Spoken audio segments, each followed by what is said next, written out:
Assalamualaikum warahmatullahi wabarakatuh. Perkenalkan, nama saya Afriska Mayora. Saya berasal dari Pokjar, Bengkulu Tengah, Prodi Pendidikan Guru Sekolah Dasar. Di sini saya akan menampilkan video pendidikan kelas rangkap simulasi RPP 2.22. Selamat pagi anak-anak. Oke, sekarang Ibu akan kasih tahu dulu ya kenapa anak kelas 3 bergabung ke kelas kita. Dikarenakan ibu wali kelas 3 itu sedang ada kegiatan di luar sekolah. Jadi beliau menitipkan anak kelas 3 ke kelas kita. Jadi Ibu harap untuk kerjasamanya ya. Nah, sekarang untuk kelas 2 dan kelas 3, sebelum memulai pelajaran, alangkah baiknya kita berdoa terlebih dahulu ya. Oke, semuanya siap? Tangan di atas meja semua. Berdoa mulai. Berdoa selesai. Sekarang Ibu akan absen untuk kelas 2 dulu ya. Kelas 2, siapa yang tidak masuk hari ini? Oh, hadir semua ya? Oke, kalau kelas 3, siapa yang tidak masuk hari ini? Oke, hadir semua ya. Dan untuk pembelajaran hari ini, dikarenakan kelas kita gabung, Ibu mohon kerjasamanya untuk kelas 3. Baca dulu buku di halaman 40. Nanti Ibu akan menjelaskan. Sekarang Ibu akan ngasih materi untuk kelas 2 dulu ya. Kelas 2, silakan buka buku IPA-nya di halaman 35. Materi yang kita akan ajarkan yaitu bagian tubuh pada tumbuhan. Nah, sekarang sudah Ibu jelaskan untuk pertemuan sebelumnya ya, bahwa bagian tubuh tumbuhan itu apa dan bagaimana. Jadi sekarang apakah anak-anak sudah mengenal bagian-bagian tumbuhan? Ya, sama halnya dengan manusia ya. Tumbuhan juga memiliki bagian-bagian tubuh dan juga bagian-bagian tersebut juga memiliki peran dan fungsinya. Bisa Ibu contohkan bagian-bagian pada tumbuhan itu seperti daun. Ya, daun. Daun pada tumbuhan itu merupakan tempat untuk berfotosintesis. Kenapa untuk tempat berfotosintesis? Karena daun merupakan tempat adanya klorofas. Tempat klorofas itu tepatnya berada di belakang bagian daun. Dan daun yang bisa untuk berfotosintesis yaitu daun yang berwarna hijau sehat. Apabila daun itu sudah layu, kuning, itu tidak bisa untuk berfotosintesis. Yang kedua yaitu batang. Batang adalah tempat tumbuhnya ranting dan fungsinya untuk mengangkut air dan mineral ke dalam daun dan menyalurkan hasil fotosintesis dari daun ke seluruh tubuh tumbuhan ya. Jadi disalurkannya dari hasil fotosintesis ke akar, ke buah, ke bunga, ke daun, ke batang. Dan batang juga sebagai tempat cadangan makanan. Dan yang ketiga, akar. Akar tanaman itu terletak di bagian bawah tanaman. Bagian ini biasanya terkubur di dalam media tanah. Jadi akar tidak terlihat dari luar, akar terkubur di dalam tanah. Akar itu terdapat 2 jenis, akar tunggang dan akar serabut. Contohnya akar tunggang seperti pohon mangga, sedangkan akar serabut seperti pohon kacang tanah dan lain-lain. Dan Ibu akan mengasih tahu juga fungsi akar itu. Fungsi akar untuk menopang tanaman, mengambil zat hara dan mineral dan air, serta menyimpan cadangan makanan. Yang keempat yaitu bunga. Ada tumbuhan yang memiliki bunga, ada tumbuhan yang tidak memiliki bunga. Kenapa? Karena tumbuhan yang memiliki bunga itu yaitu tumbuhan yang mempunyai bentuk struktur bunga sempurna.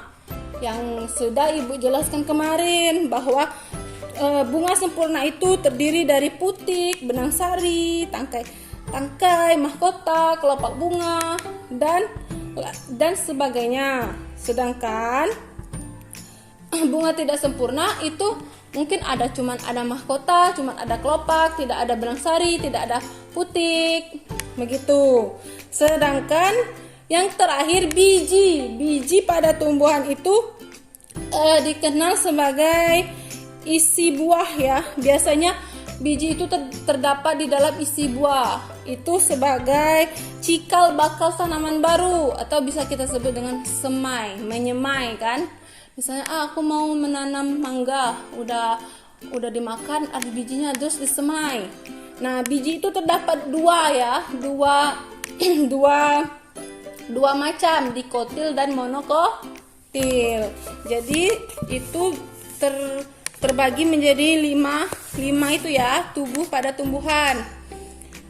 Siapa yang belum paham? Oke, sekarang Ibu akan bertanya kepada Bintang. Bintang, apa aja bagian pada tumbuhan? Sebutkan. Daun, batang, akar, bunga, dan biji. Terus ada lagi yang ingin bertanya? Silakan yang ingin belum bisa untuk menjawab soal di buku. Ada yang tahu? Oh iya, bunga tadi ya, bunga. Iren bertanya ya, bunga sempurna itu contohnya bunga apa? Kalau bunga sempurna itu pasti bunga kembang sepatu ya. Itu semua bunga yang cuma sempurna cuma bunga kembang sepatu. Selebihnya itu tidak sempurna karena ada yang kekurangannya. Contohnya tidak ada benang sari, tidak ada kelopak, tidak ada mahkotanya. Nah, untuk lebih lanjut, anak-anak silakan menjawab soal di halaman 39 itu 1 sampai 5. Nanti Ibu kumpulkan dan Ibu beri nilai. Ibu akan mengajarkan kelas 3. Untuk anak kelas 2 diam, kerjakan dengan teliti dan yang baik ya. Oke, untuk kelas 3 sudah dibaca tadi. Sudah dibaca yang Ibu suruh. Kelas 3, sekarang kita belajar tentang lingkungan alam dan buatan. Sebelumnya, Ibu mau bertanya dulu ya, apa itu lingkungan alam dan apa itu lingkungan buatan? Ada yang tahu? Ya, lingkungan alam yaitu lingkungan yang sudah ada di alam tanpa harus dibuat manusia. Contohnya, daratan itu tanah ya, tanah yang kita pijak ini ya. Perairan, air, laut, danau, sungai, pantai, dan udara itu merupakan lingkungan alam yang sudah ada dari dahulu.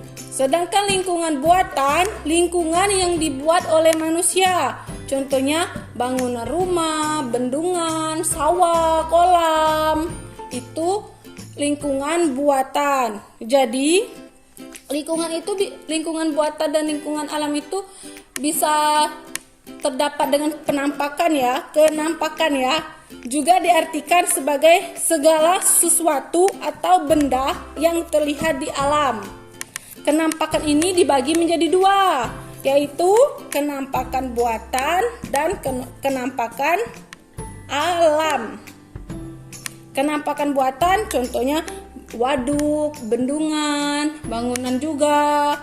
Dan kalau kenampakan buat alami yaitu pegunungan, danau, dan lain-lain. Belajar tentang lingkungan alam dan buatan itu sangatlah murah ya. Di sekolah juga bisa kita temukan. Contohnya bangunan sekolah itu kan lingkungan buatan, sedangkan tanah yang kita pijak itu lingkungan alam, udara, itu kan lingkungan alam. Jadi tidak perlu kita jauh-jauh, di sekolah ini bisa kita lihat. Nah, untuk pembelajaran ini sangatlah murah. Tidak seperti matematika yang menghafal rumus dan sebagainya. Jadi bisa dipahami ya, ini sangat-sangat murah. Nah, untuk memahami kemampuan kalian dalam Ibu menerangkan ini, Ibu akan bertanya dulu ya. Segala sesuatu atau benda-benda yang terlihat di permukaan bumi disebut apa? Disebut kenampakan apa? Ayo, siapa yang bisa? Segala sesuatu atau benda-benda yang terlihat di permukaan bumi disebut apa?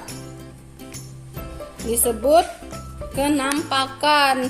Tetapi kenampakan itu terbagi menjadi dua, kenampakan alam dan kenampakan buatan.